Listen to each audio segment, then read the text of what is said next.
Sí, profe. Hoy sería última, pues las clases terminan el viernes. El viernes es la último día de clase. Bien, yo les he subido todo lo que queda de mis contratos, que son poquitos, porque vamos a ver mutuo y comodato seguramente. Les va a quedar mandato, comisión y corretaje, que es corto, y depósito, que es corto. Que les he dejado el PowerPoint también explicados como los dejo yo, ¿sí? Lo tienen. Y les he agregado, hemos quedado con el profesor de hacerlo así, de agregarles unas posibles preguntas de examen final donde sería el lugar de la unidad 16, que no existe porque tenemos 15 unidades, pero había ahí una unidad 16 incorporada. En esa he puesto un archivo donde tiene posibles preguntas de examen de lo que he dado yo. Y eh, además de esas, tienen que fijarse, lo pongo al final también, en las preguntas que hay en los libros de las guías de obligaciones y en el de las guías de contratos. Fijarse ahí pero sobre todo el tema no, de lo que hemos dado, ¿sí? No alguna cosa que les parezca que es demasiado exagerado, que es para que no es para ustedes dentro de ese contrato, ¿sí? Fíjense dentro de lo que nosotros hemos dado, medianamente las preguntas. No, fíjense en eso, ¿sí? No que sean ya preguntas más rebuscadas o esto, seguramente dentro de lo que hemos visto nosotros, toman la guía y ven también qué preguntas hay también en las dos. Y el profesor también les va a subir unas posibles preguntas de examen.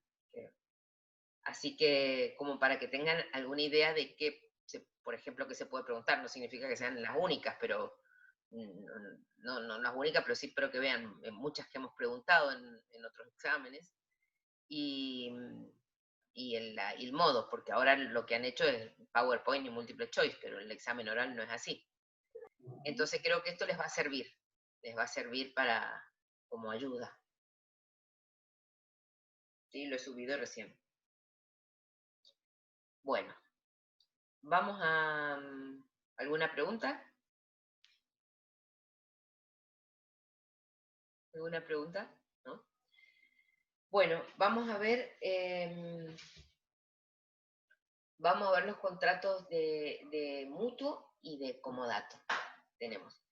En contrato de mutuo y comodato le he puesto juntos precisamente porque los dos son de préstamo. Fíjense que uno se llama préstamo de consumo, el mutuo, y el comodato se llama préstamo de uso. Los dos son préstamos. Entonces, quiere decir que uno te presto algo, pero significa que ese préstamo incluye la facultad de consumirlo, ¿sí? No habría otra manera, de usarlo y de consumirlo. En cambio, en el comodato es un préstamo solamente de uso. O sea, que te presto, pero me tenés que devolver exactamente lo mismo que te presté.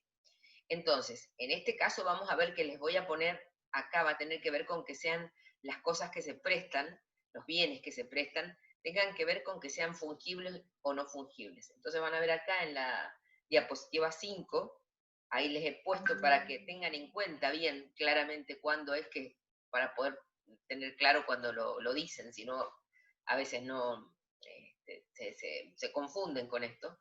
Es decir, cuándo son bienes fungibles y cuándo no fungibles. Los bienes fungibles, las cosas fungibles son solo bienes muebles. Fíjense que las cosas no fungibles son bienes muebles o inmuebles. Cosas fungibles son bienes muebles intercambiables que son sustituibles las unas por las otras.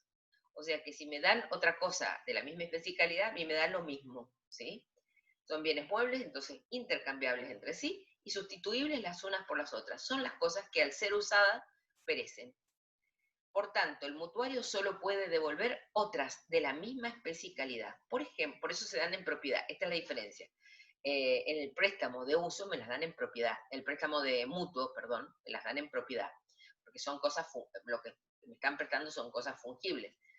Entonces, vamos a tener en consecuencia lo importante de estas cosas van a ser el peso, el número o la cantidad que tengan, depende de qué objeto sea. En consecuencia, lo importante de estas cosas fungibles, como decimos esto, tanta cantidad de kilos de café, de tal calidad, exactamente, tantos billetes de tantos pesos, tantos metros de tela, tantos litros de combustible, de qué tipo, ¿sí? De qué tipo de combustible. El más común de todos de las cosas fungibles y de lo que va a ser objeto del préstamo de consumo, que es el mutuo, es el préstamo de dinero. Ustedes imagínense que si ustedes van a pedir un préstamo de dinero, ese dinero lo piden para que se los presten, pero para gastarlo, no para guardarlo en una cajita y después devolver lo mismo y pagar intereses. No, se los dan para que los usen, perezcan, se llama así, o sea, desaparecen de su propiedad, y después van a pagar una suma igual, si fue en pesos, si fue en dólares, bueno, en qué manera fue, con los intereses que correspondan, salvo que sea gratuito. En cambio, las cosas no fungibles son bienes muebles o inmuebles, acá tenemos inmuebles, y que al momento de la restitución no pueden ser cambiados o sustituidos por otros semejantes, al momento de la restitución. Por ejemplo, una casa, un automóvil, por eso se dan en préstamo, no en propiedad. Entonces vamos a tener que el comodato, yo les decía que era como si fuese una locación, un contrato de locación, es el uso y goce de una cosa, pero la locación es el uso y goce de una cosa a cambio de un precio en dinero. Este es el uso y goce de una cosa gratuita, en forma gratuita. Esta es la diferencia, pues se llama un préstamo, gratuita. Entonces, si a mí me dan en comodato una casa, tengo que devolver esa misma casa. Se usan mucho, por ejemplo, los comodatos también en materia comercial, por ejemplo, en los negocios donde hay por ejemplo, venden bebidas y tienen, por ejemplo, los freezer que están ahí con las botellas de bebidas, ¿sí? Y, por ejemplo, supónganse, tienen bebidas que son de la fábrica de Coca-Cola, las distintas variedades. Entonces, en ese freezer que se lo prestan, es un comodato, no lo han comprado, solo tienen que tener bebidas de esa fábrica. Otra que puede ser, por ejemplo, bebida de una determinada cerveza, las que están también con esos freezers bajitos que tienen helados y que también normalmente todas estas han dado en comodato. Y después hay que restituirlas. También uno puede pedir cualquier bien que se ha dado en comodato, pero lo tiene que devolver. Muchas veces lo dan, por ejemplo, que está haciendo algún trabajo y le dan la vivienda para que pueda estar sin pagar un comodato, o no, simplemente prestada. Un préstamo. Bien, esto es importante entonces para que les quede claro por qué es fungible y por qué no es fungible. ¿Sí? Ahora, si yo tengo un libro, perdón, en las cosas no fungibles, si yo tengo un libro y ese libro, supónganse que es el libro mío de estudio, no sé, la guía de obligaciones, y ese libro yo lo tengo totalmente marcado, lo he marcado, le he agregado datos, le he agregado papelitos con comentarios de otros libros, le he puesto, bueno, está totalmente trabajado ese libro. Ese libro, si yo lo presto y me entregan otra cosa, está mal porque es una cosa, ¿eso sería fungible o no fungible? Les pregunto yo a ustedes.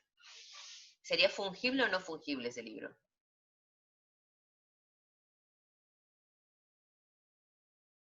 ¿Qué piensan?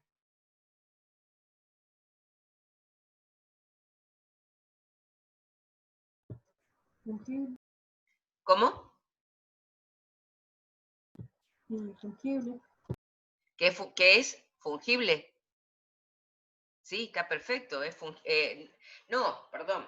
Ese no es fungible. Ese libro mío no es fungible. Si fuera un libro cualquiera, por ejemplo, el de obligaciones, que estuviera en la librería, ese libro, de obligaciones que estaría en la librería, ese es fungible, porque me da lo mismo que me den uno o que me den otro. Pero desde el momento en que yo lo marqué, le agregué cosas y demás, no es igual a uno de la librería.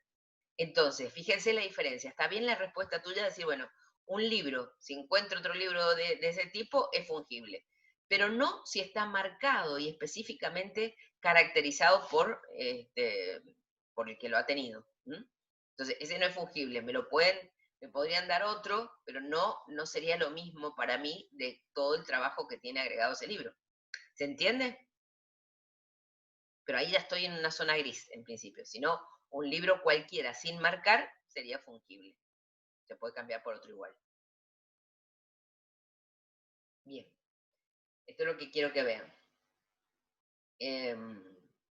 Bueno, entonces, vamos a el concepto de mutuo.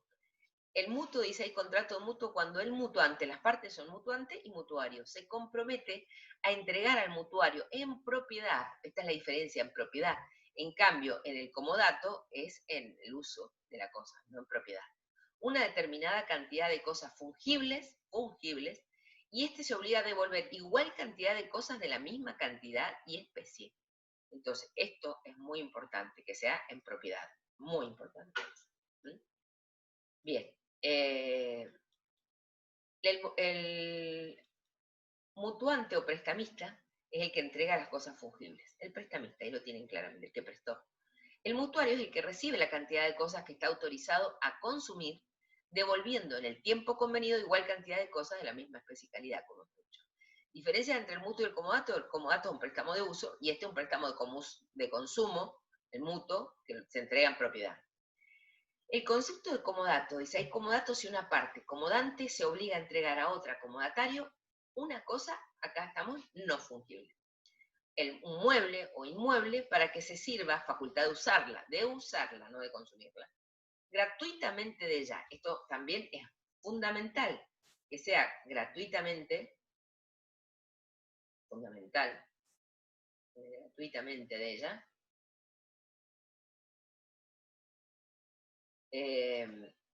y restituya la misma cosa recibida, la misma, no cosas de la misma calidad y especie. Esta es la diferencia que hay entre uno y otro. A ver, no fungible. Bien, acá tengo las respuestas de la pregunta anterior. Bien, vamos entonces. Las partes del comodato, dijimos que era el comodante y el comodatario. El comodante. El comodante sería como si hiciéramos la equiparación al locador. Acá entrega, nada más que este entrega gratuitamente y el locador entrega onerosamente, entrega gratuitamente en préstamo la cosa en el tiempo y lugar convenidos. Debe permitir el uso de la cosa durante el tiempo convenido, o sea, si la presta, dejar que la usen. Tiene responsabilidad por los daños causados por los vicios de la cosa que ocultó al comodatario. Supónganse que es responsable porque le dijo la casa estaba perfecta para que se la cuidara, sabía que iba esta persona con su familia, con niños y demás, y resulta ser que cuando empezó a llover, una tormenta, llovía tremendamente la casa, pero mal, con lo cual perdieron la heladera, se inundó, se mojó la heladera, se rompió la heladera, muebles. Entonces, eso es responsabilidad, tiene responsabilidad por los daños que ha causado en su heladera, en sus muebles, hasta enfermedad, por los vicios de la cosa que ocultó al comodatario. Si le hubiera dicho, mira, te presto, pero tené cuidado porque la casa, el techo se llueve, no sé qué condiciones si se llega a llover, bueno, te tome sus medidas, se va a poner un nylon, si va a hacer algo, pero avisado. Si no, no tiene responsabilidad por daños. Pero si oculta esto y el otro va de buena fe, recuerden que los contratos, los principios rectores, es el de la buena fe, entre las partes. Reembolsar los gastos de conservación extraordinarios que haga el comodatario si se lo notificó previamente o si son urgentes. Supónganse que realmente ha caído, lo mismo vamos a poner con la tormenta, ha caído una piedra, está el comodatario en uso de la vivienda, si fuera una vivienda, y se cayó una piedra en la cual ha hecho daños importantes. Le notifica que hay que arreglarlo o no le notifica, pero es tan urgente que no, si no, no se puede vivir, que hace unas reparaciones básicas. En ese caso tiene que reembolsarle los gastos de conservación extraordinarios, no que quiera arreglar cualquier cosa, ¿sí? Sino los gastos de conservación extraordinarios, si le notificó previamente o si son urgentes. Comodatario. Recibir la cosa para usarla conforme al destino convenido, pagar los gastos ordinarios de la cosa y los realizados para servirse de ella, conservar la cosa con prudencia y diligencia siempre, responder por la pérdida o deterioro de la cosa. Si precisamente se la dieron la cosa para usarla con prudencia y diligencia y no toma los cuidados necesarios y sufren daños igual a la inversa del comodante, también es responsable. Y restituir la cosa con sus frutos y accesorios en el tiempo y lugar convenidos. Cumplir con esto. La onerosidad, vamos a ver cómo es la onerosidad. El mutuo en principio es oneroso, salvo pacto en contrario, salvo que se diga que es gratuito, es oneroso.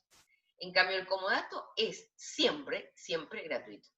No existe un contrato, por ejemplo, que a veces lo hacen para salvarse de las normativas favorables de orden público que tiene la locación para el locatario, ponen contrato de comodato, le ponen como título. Y adentro está cuál es el valor del canon, cuál es el pago.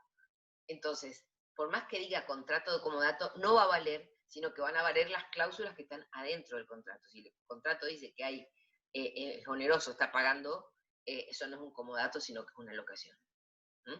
Entonces, no importa qué título tiene el contrato, sino qué cláusulas hay después. Ambos son contratos no formales, pueden celebrarse por escrito verbalmente, pero acá vuelvo a decirles lo de siempre, que todo lo hagan por escrito, porque después no tienen manera de probar, o es tremendo el esfuerzo, el costo en abogados, etc. Objeto. El mutuo tiene cosas fungibles y se entrega en propiedad.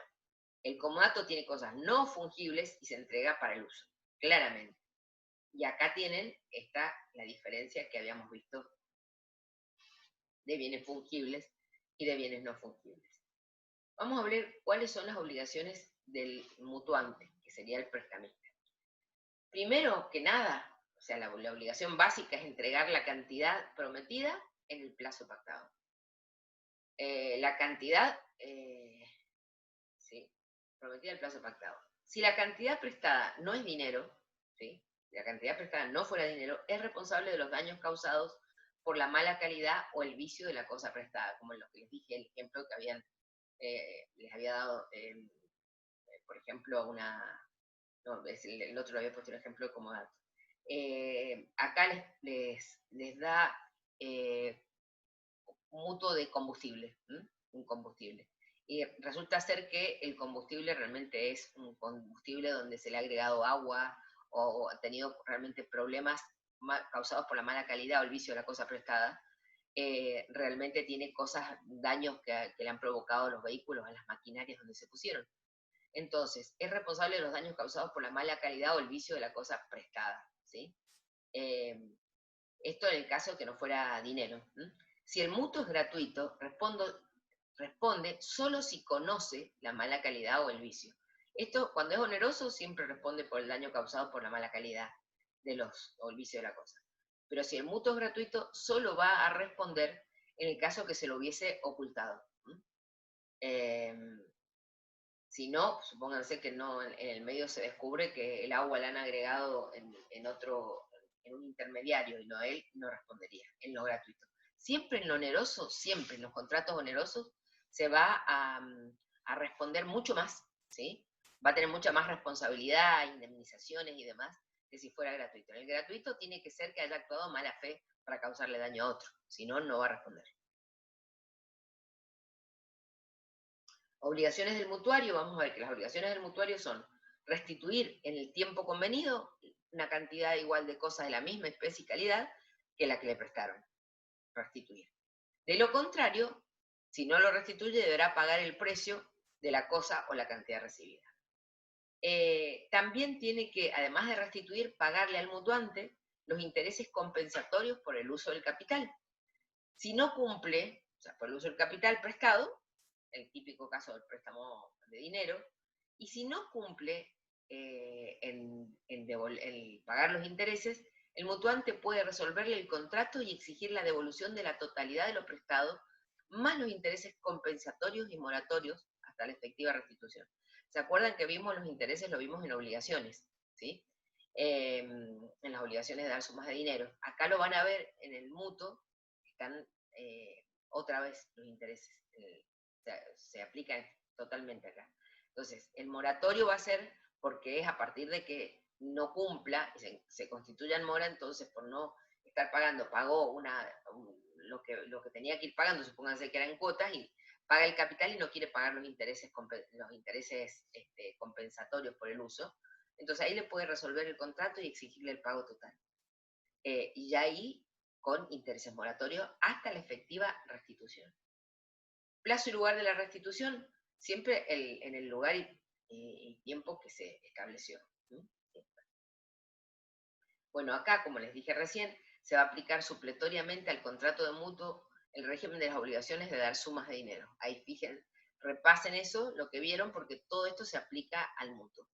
Las de dar sumas de dinero o las de género, también puede ser cualquiera de las dos, depende del caso. Las sumas de dinero o de género.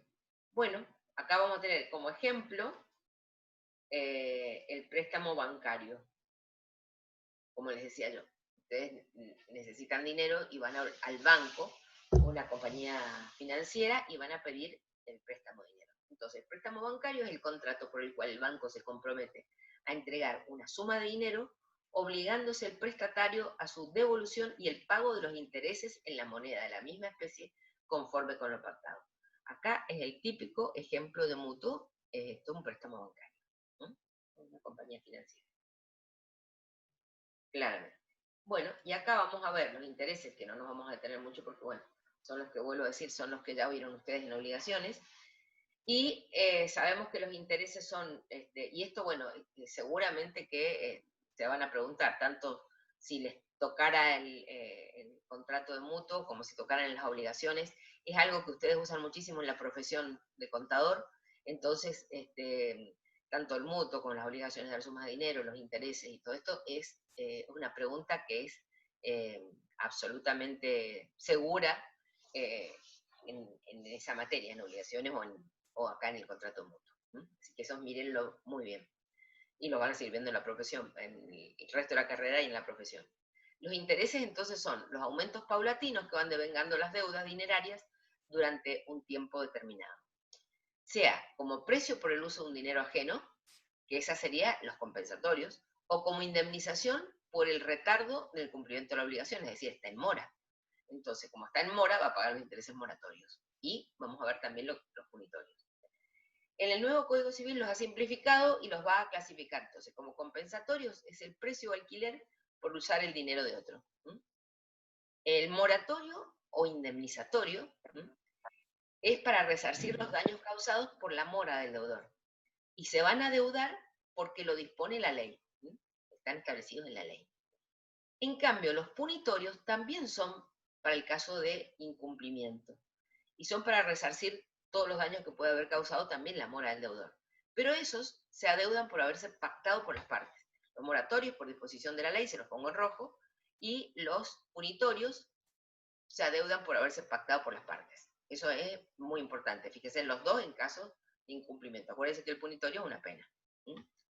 Entonces, vamos a ver que tenemos como clases, tenemos intereses convencionales o voluntarios, y intereses legales. Acá tenemos el B legales.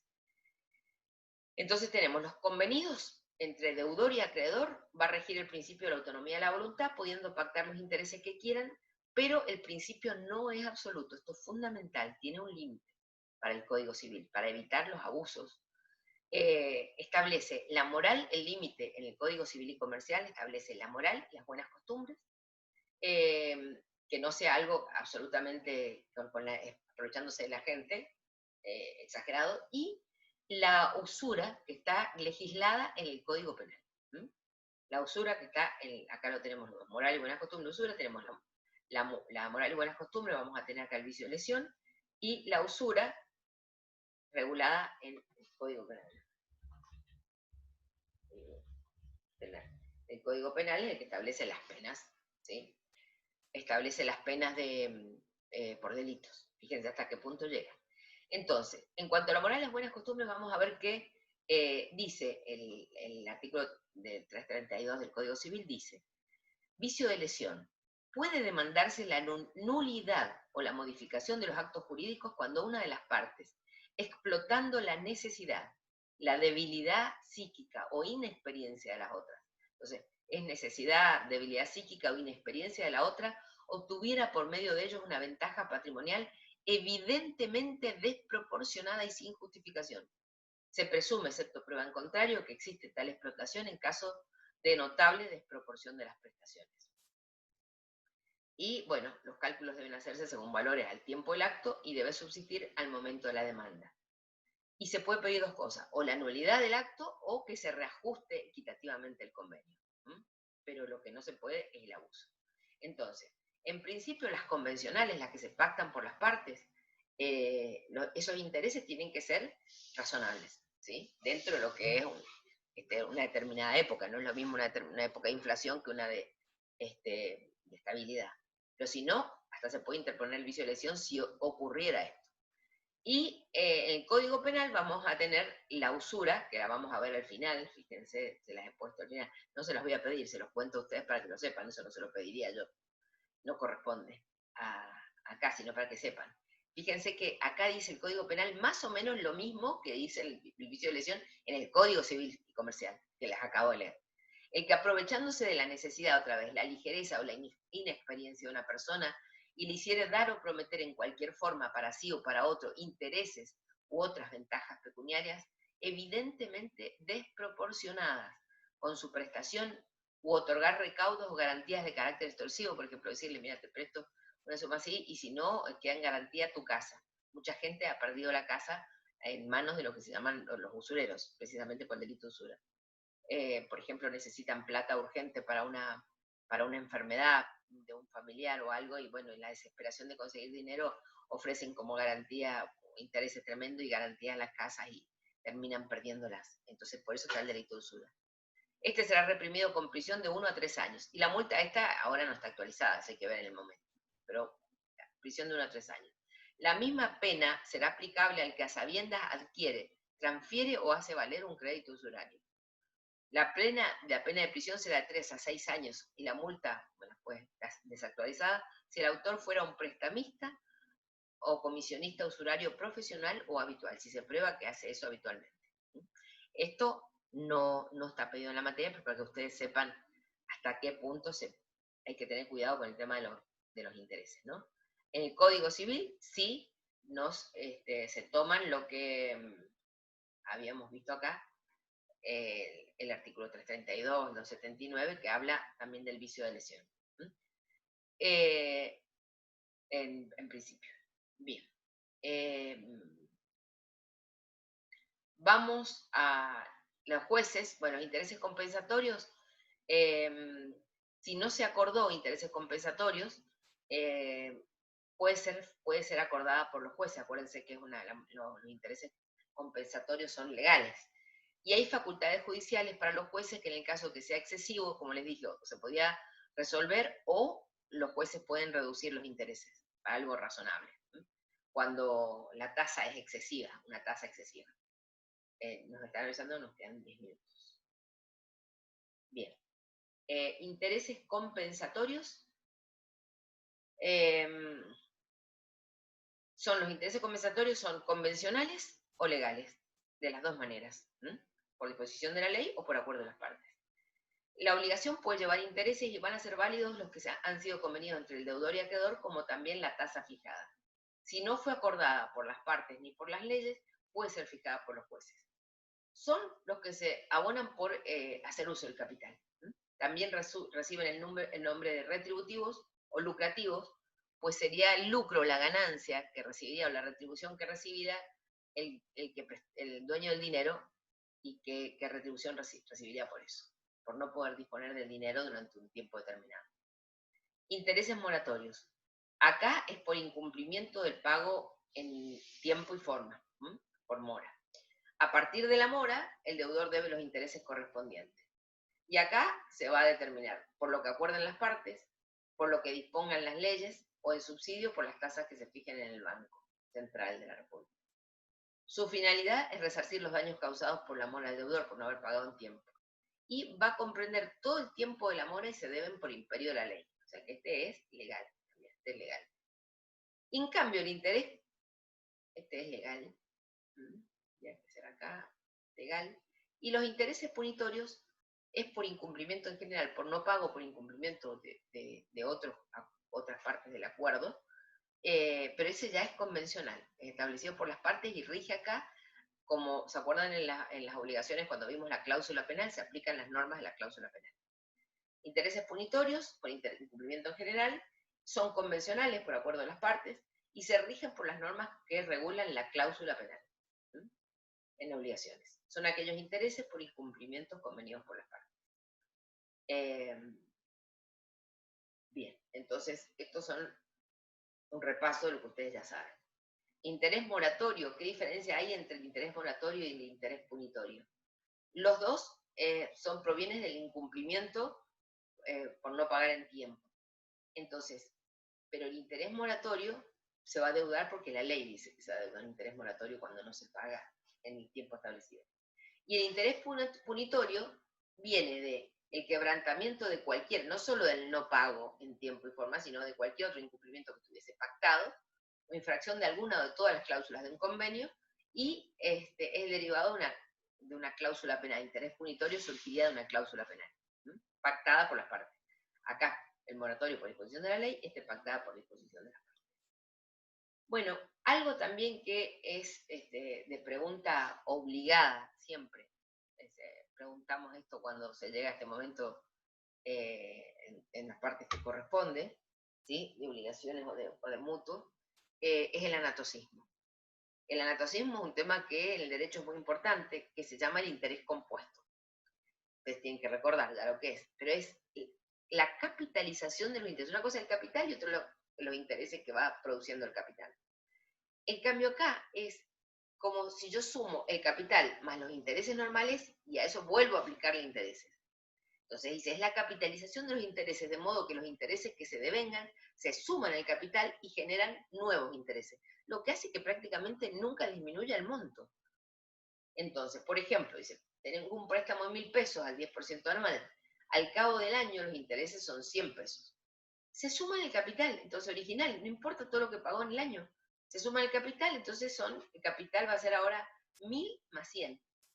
De este modo, el segundo año se va a aplicar los intereses sobre 1.100, y el tercer año sucesivamente cada vez más. Entonces, esto, en principio, del anatocismo, está prohibido, en principio. Entonces, la ley lo prohíbe, al igual que la anterior, lo prohíbe, salvo los casos de excepción del artículo 770. Entonces dice acá, se prohíben salvo estos casos de excepción. Estos son, está específicamente el programa de examen, ¿no? Como este procedimiento aumenta considerablemente y rápidamente la deuda, este es el problema que tiene el anatocismo. Yo le preguntara, ¿por qué es esto? Porque aumenta considerable y rápidamente la deuda. Entonces es una burla al deudor. Lo pactó sin saber y es una bola tremenda. Entonces el Código Civil y Comercial, en el artículo 770, expresa que no se deben intereses de los intereses. Entonces yo les pregunto, ¿qué son intereses de los intereses? El anatocismo. Capitalizar los intereses. Salvo que, esto es muy importante que lo sepan, excepto que cuando sí se puede, cuando podría valer este interés de capitalización del interés. Cuando existe una cláusula expresa que autorice la acumulación de los intereses al capital con una periodicidad no inferior a 6 meses, medio año.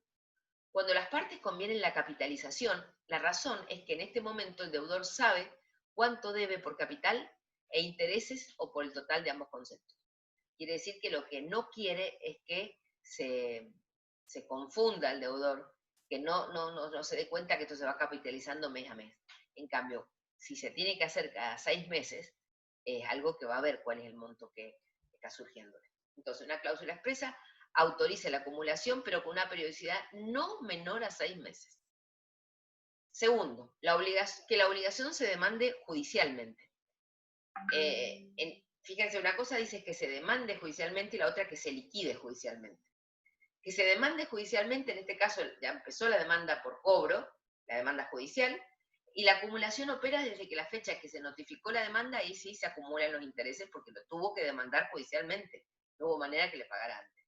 Y tercero, cuando la obligación se liquide judicialmente, En este caso, la capitalización se produce desde que el juez, o sea, sigue el juicio, que tenemos en el punto 2, sigue el juicio hasta el momento que el juez saca un monto, al principio era cuando se iniciaba, y al final es cuando el juez dice la sentencia. Debe tanto. Entonces, el juez manda pagar la suma resultante, la sentencia, y no lo paga. Entonces, el deudor también es moroso en pagar lo que dice el juez. Entonces, en este caso, al liquidarse esta deuda, cuando se vaya a ejecutar la sentencia del juez, también va a valer el anatosí. Entonces, vale judicialmente cuando se inicia la demanda y cuando se dicta la sentencia y no paga y tienen que ejecutarlo. A partir de entonces, debe intereses del total. Y otras disposiciones legales que puedan prever la acumulación. Si existen otras disposiciones legales, también, pero tiene que ser legal. Entonces, o una cláusula expresa, voluntariamente, o estas dos en caso de demanda judicial específica, donde, como les digo yo, la obligación se demande judicialmente. En este caso, la acumulación opera desde la fecha de la notificación de la demanda. ¿Sí? Inicio, vamos a ponerle acá, inicio de la demanda, del juicio. Juicio de cobro.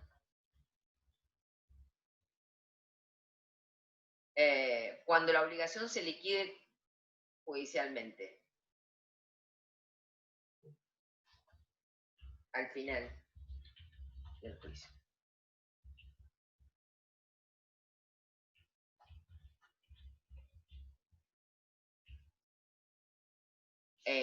¿Se entiende? ¿Cuál es la diferencia? Son dos etapas. De esto al final. Cuando ya el juez determinó, sí, bueno, sí se debe. Efectivamente, corroborado que se debe, cuánto se debe por capital e intereses, le manda pagar la suma resultante y el deudor es moroso. El juez manda pagar la suma resultante y él es moroso en hacerlo, señor, no lo hace. Bien, y cualquier otra, entonces como decimos, disposición legal que pueda prever la acumulación. ¿Alguna pregunta, chicos, con esto?